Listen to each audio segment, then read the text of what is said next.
On a cette idée, par exemple, des écrivains, que les écrivains travaillent tout seuls de leur côté, etc. Mais c'est pas vrai du tout.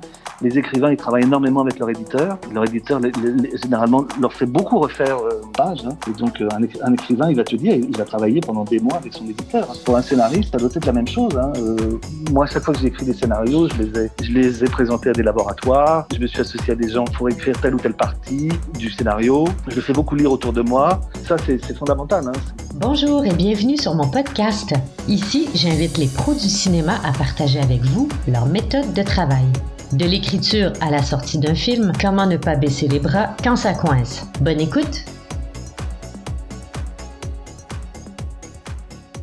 Bonjour Bernard, comment vas-tu? Bonjour Vanessa, très bien, merci et toi? Très très bien, merci. Je suis vraiment très contente de pouvoir entamer cette discussion avec toi. Alors Bernard, tu es un réalisateur franco-brésilien et tu t'es établi au Brésil il y a quoi, environ une quinzaine d'années? Oui, je suis arrivé au Brésil en 2005. D'accord. Et nous, on s'est rencontrés à Montréal, c'était pour la présentation de ton film La Collection Invisible. Et tu m'avais expliqué à l'époque que tu avais effectué un changement de carrière, je pense au début de la quarantaine, c'était pour revenir à tes premiers amours. Oui, c'est ça, parce qu'en fait, moi, je voulais être comédien, et donc j'avais commencé à étudier la comédie à Paris. Et puis, parce que quand j'étais adolescent, j'étais acteur professionnel. Je faisais un peu de télévision, du théâtre, je fais un peu de cinéma, du doublage. Et je me destinais à être comédien. Et puis, en vieillissant, je me suis rendu compte que c'était pas pour moi et que c'est une chose de vouloir être comédien adolescent, c'est d'autre chose. De vouloir être adulte comédien, c'est un autre challenge. Et donc finalement, j'ai laissé tomber et je suis rentré dans une voie plus normale, plus conventionnelle. Et donc j'ai fait des études en France d'économie, de droit. Et donc j'ai travaillé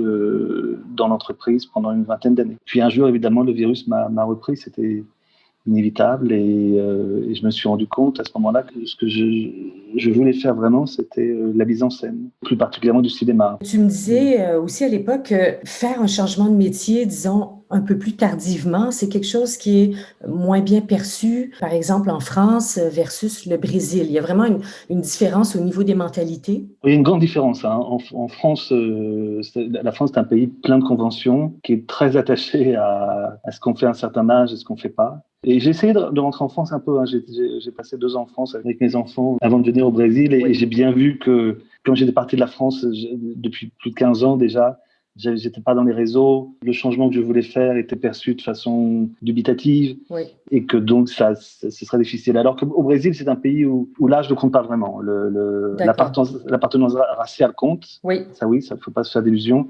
Mais par contre, l'âge ne compte pas. Il y a beaucoup de gens qui refont des études très tard, qui changent de métier très tard. C'est une chose qui est parfaitement acceptée ici. Revenons justement sur une espèce de mise en contexte du Brésil. Donc, est-ce qu'on peut dire que depuis le début de son histoire, le cinéma brésilien, il brille, puis il disparaît, mais depuis une vingtaine d'années, le cinéma semblait vraiment partir pour briller sur une période beaucoup plus longue. Ces réalisateurs brillaient à l'international, le public était au rendez-vous et arrive au pouvoir donc l'extrême droite avec Bolsonaro qui lui donc d'entrée de jeu décide de supprimer le ministère de la Culture. Et donc c'est le début d'une guerre culturelle. Alors est-ce que tu crois qu'avec cette situation actuelle, le cinéma brésilien est encore condamné à disparaître pour un certain temps? Je ne pense pas qu'il va disparaître, mais je pense que le cinéma brésilien obéit effectivement à des cycles comme ça. Ce qu'on vit aujourd'hui, c'est moins grave que ce qui s'est passé au début des années 90, quand Fernando Collor a été élu avec un agenda très libéral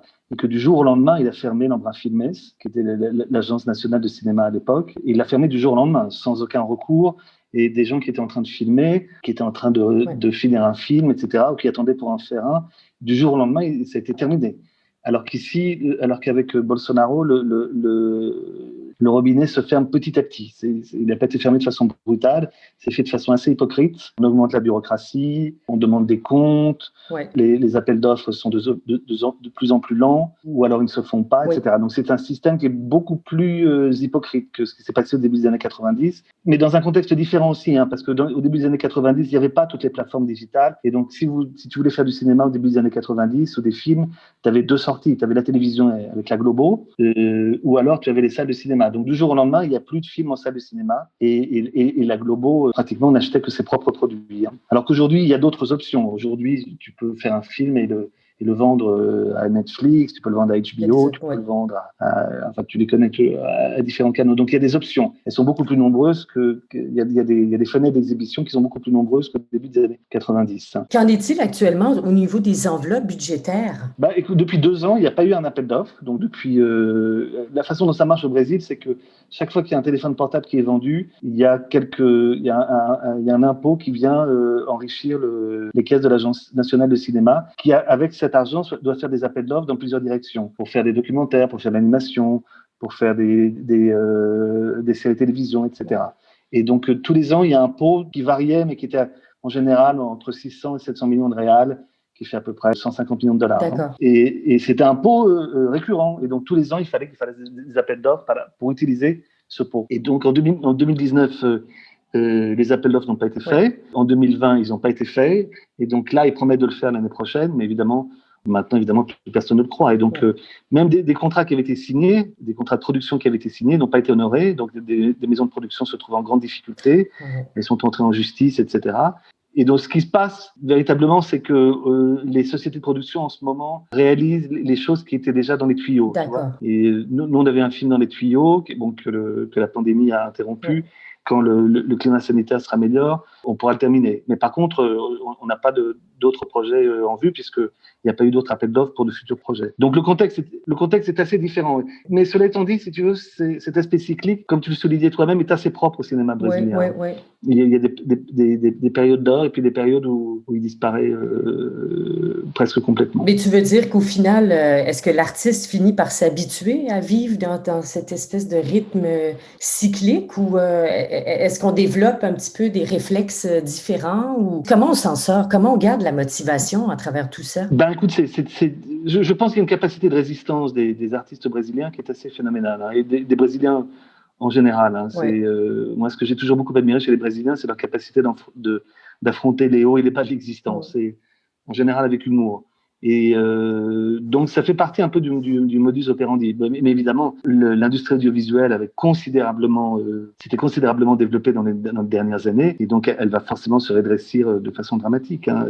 Il ne va pas rester la moitié des sociétés de production audiovisuelle qu'il y avait il y a 2-3 ans. Donc, si on parle de censure, la censure dans le cas de ce que vous vivez actuellement au Brésil, on peut dire qu'elle y est dès le départ, finalement. C'est pas un réalisateur qui fait son film et ensuite on analyse le film, on voit s'il y a des coupures à faire, on autorise ou pas la sortie du film. Là, j'ai l'impression que la censure, elle est quand même présente dès le départ. Est-ce que toi, par exemple, tu vas hésiter à traiter d'un certain sujet pour ton prochain film, ou comment ça se passe? Non, tu as entièrement raison. Maintenant, il n'y a plus de censure à la sortie, hein, comme il y avait avant, pendant la dictature militaire, où il fallait présenter son film à la commission de censure, qui t'obligeait à faire des coupes. C'est ça. Ou qui interdisait simplement la sortie du film.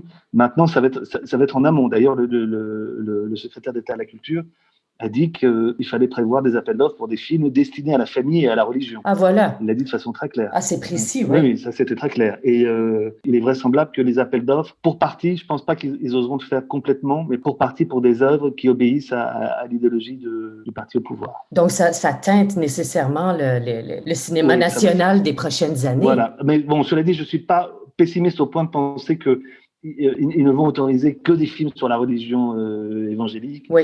Ou je ne pense pas, mais je pense qu'il y aura forcément une partie des appels d'offres qui seront destinés à ce genre de produits. Et notamment, si tu veux, parce qu'ils sont très liés, tu sais, à la chaîne de télévision évangélique, à la Record.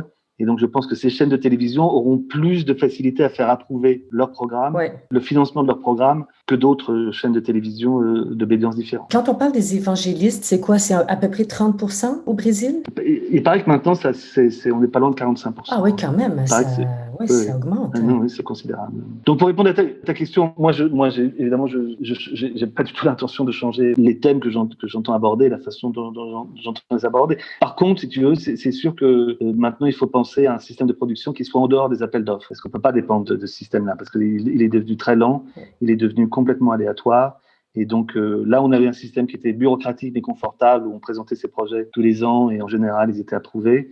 Ça, c'est fini. Maintenant, il faut penser à des systèmes de production qui soient plus divers et probablement avec plus de coproduction internationale. Donc, toi, de la façon que tu travailles maintenant, actuellement, dans ce contexte sociopolitique, comment est-ce que tu abordes ton travail Ben, maintenant? si tu veux, en termes de thème, je change pas. Hein. Il y a pas eu bon, le documentaire que tu as vu sur la violence policière, on l'a sorti en salle au début du mois dernier. Oui, j'aimerais ça qu'on en parle Et, d'ailleurs de Restless. voilà. Et donc, il est sorti en salle. On l'a sorti en salle dans tout le pays. Et on n'a eu aucun retour négatif, si tu veux. Et personne n'en a empêché de la sortie, rien du tout. Donc, moi, j'ai pas l'intention du tout de changer.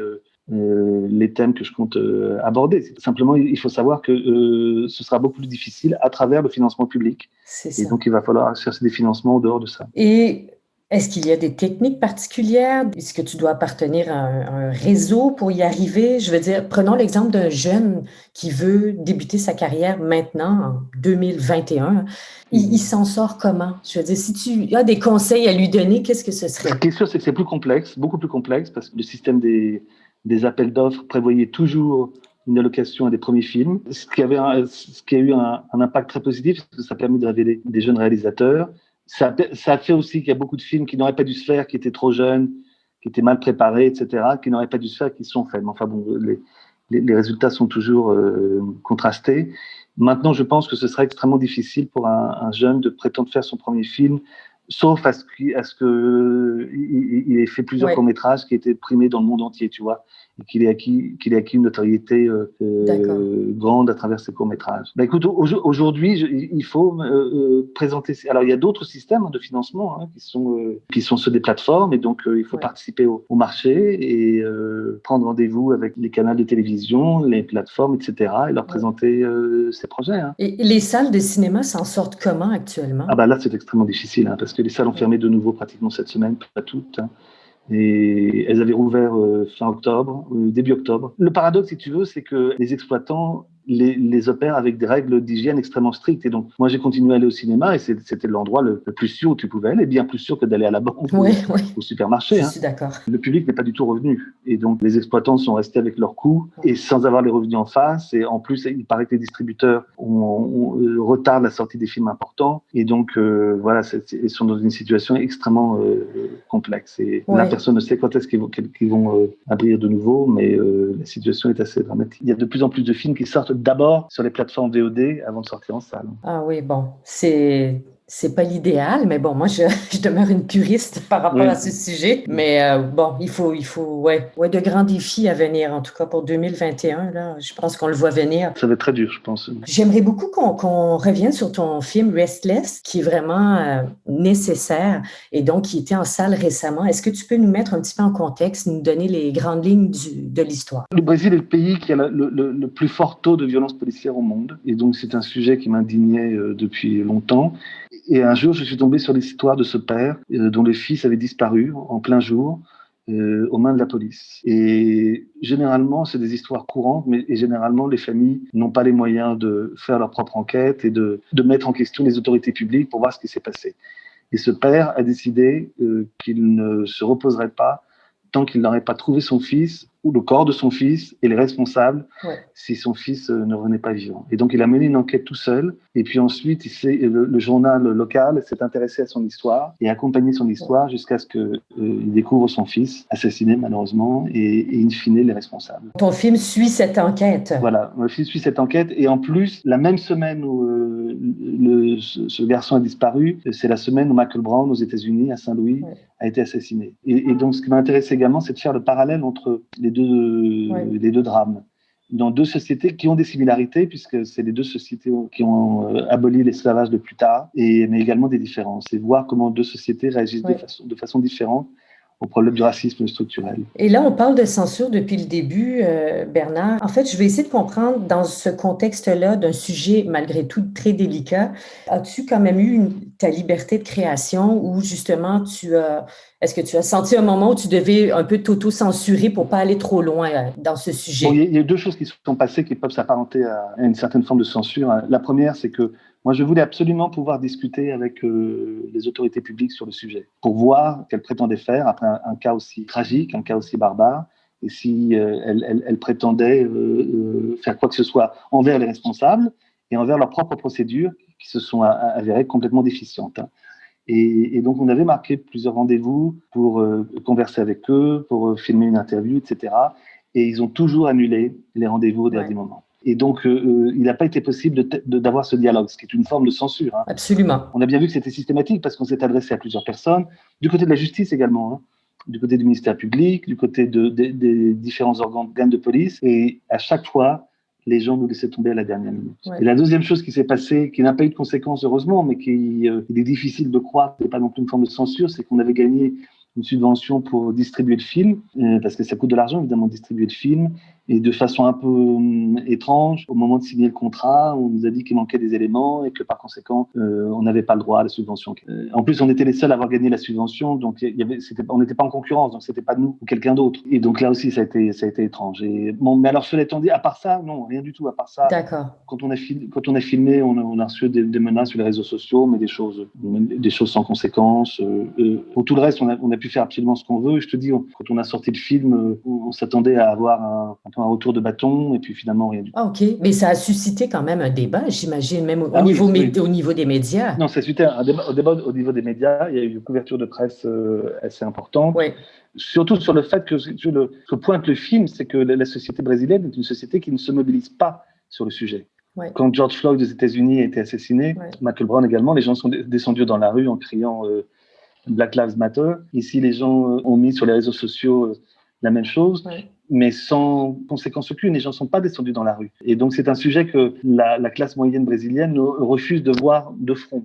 C'est un sujet dont elle a honte ou peur. C'est difficile à dire. Et donc, la mobilisation aujourd'hui dépend principalement des jeunes des banlieues, notamment dans la banlieue de Rio où ils commencent à se mobiliser, et puis des femmes aussi, les mères, des enfants disparus, des jeunes disparus s'organisent de façon très impressionnante. Oui. Mais à part ces deux groupes, il n'y a pas de mobilisation. Quand tu fais face à une problématique, par exemple, que ce soit autant au stade de l'écriture d'un film qu'au niveau de la production d'un film, par exemple Restless, où tu tiens absolument à avoir une entrevue qui n'aboutira jamais, comment tu fais pour garder le cap, pour résister justement à toutes ces tentations de vouloir passer à autre chose ou à vouloir abandonner? Écoute, moi déjà, je mets beaucoup de temps à faire un film. Hein. Tu sais, la collection Invisible que tu as vue, il est sorti en 2012. Ensuite, j'ai fait une comédie pour la télévision en 2016, et celui-là, on l'a sorti donc cette année en 2020. Donc moi, je mets 4 ou 5 ans pour faire des films, parce que le temps compte beaucoup pour moi.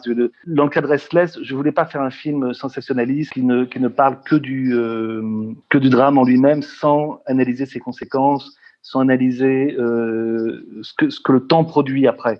Parce que ce qui se passe beaucoup, c'est qu'ensuite les familles sont laissées elles-mêmes et plus personne ne leur prête attention. Et moi, je voulais continuer à accompagner le père de ce jeune et voir comment sa vie se transformait après ça. Et donc le fait que je passe du temps fait que le temps souvent résout des choses. Hein. Donc tu trouves une autre manière d'aborder un sujet, tu te rends compte que telle chose que tu pensais impossible devient possible, etc. Donc c'est le luxe que je me donne. Et j'ai un scénario sur un prêtre catholique que j'ai dans mon tiroir depuis quelques années déjà, que je suis toujours pas arrivé à faire. Je sais pas si c'est parce que le sujet, j'ai pas gagné d'appel d'offres sur le film en question. Ouais. Le prêtre lui-même a changé sa vie, bien que ce soit un film de fiction. Je voulais pas me porter être en porte-à-faux vis-à-vis des changements qu'il a réussi à opérer dans sa vie, etc.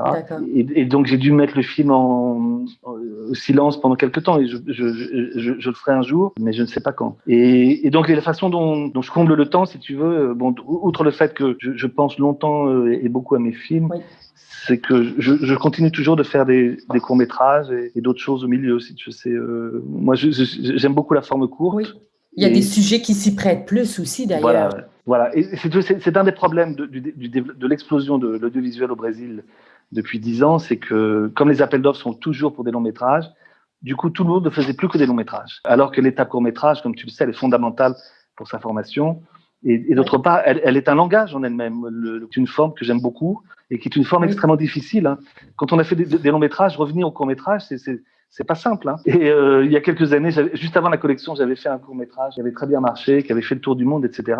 Et puis, comme je regarde très rarement mes films, je l'ai revu par hasard quelques années plus tard, et je le regardais, je me suis dit, mais est-ce que je serais encore capable de faire ça? Peut-être pas. Il y a une innocence que je craignais d'avoir perdue. Et donc, j'ai refait un court-métrage. Ensuite, j'en ai fait un autre, etc. Et donc, voilà, si j'ai pas la possibilité de faire un long métrage correctement financé, etc., et ben je vais faire un court métrage, je vais faire une vidéo expérimentale, etc. Mais est-ce que tu as une routine particulière quand tu écris un film, par exemple? Non, je j'ai pas de routine. Je pense longtemps et beaucoup à mes sujets, donc je les ai dans la tête pendant longtemps et ensuite l'écriture va assez vite en général.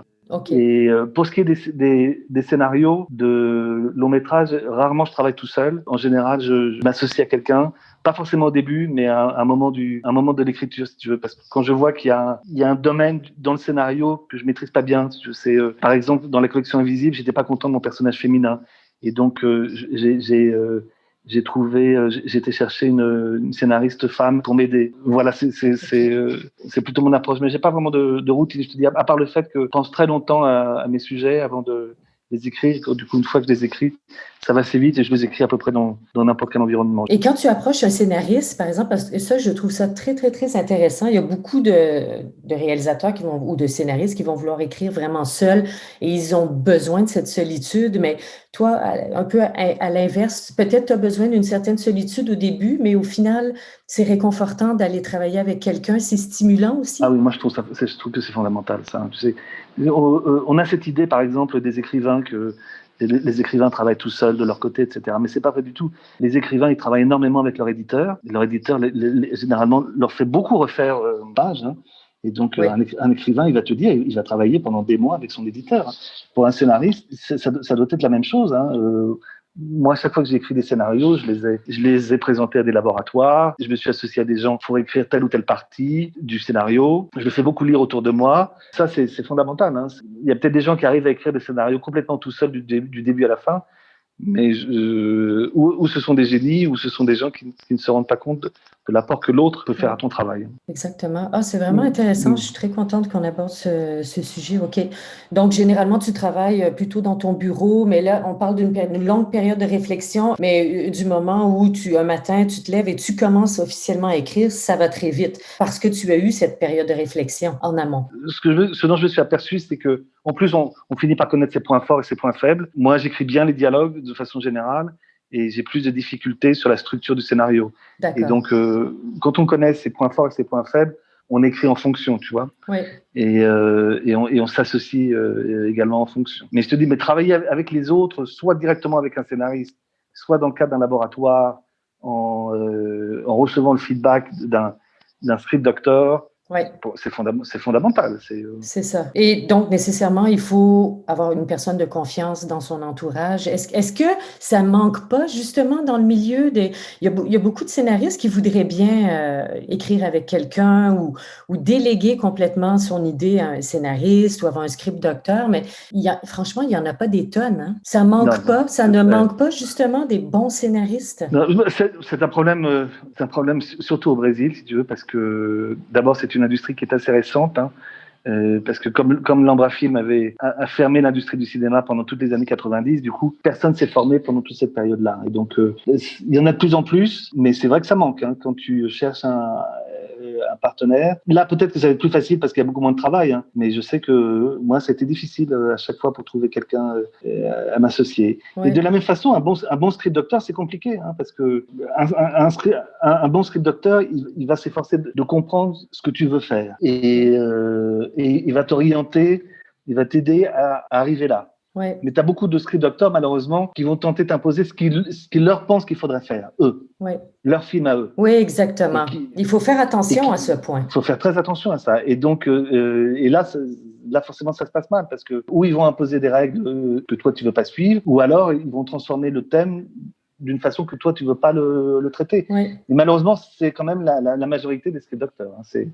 Moi, il y en a d'excellents, mais ils se comptent vraiment sur le doigt de la main. Est-ce que tu es un bon script docteur, toi, Bernard? Non, moi, je pense pas que je sois...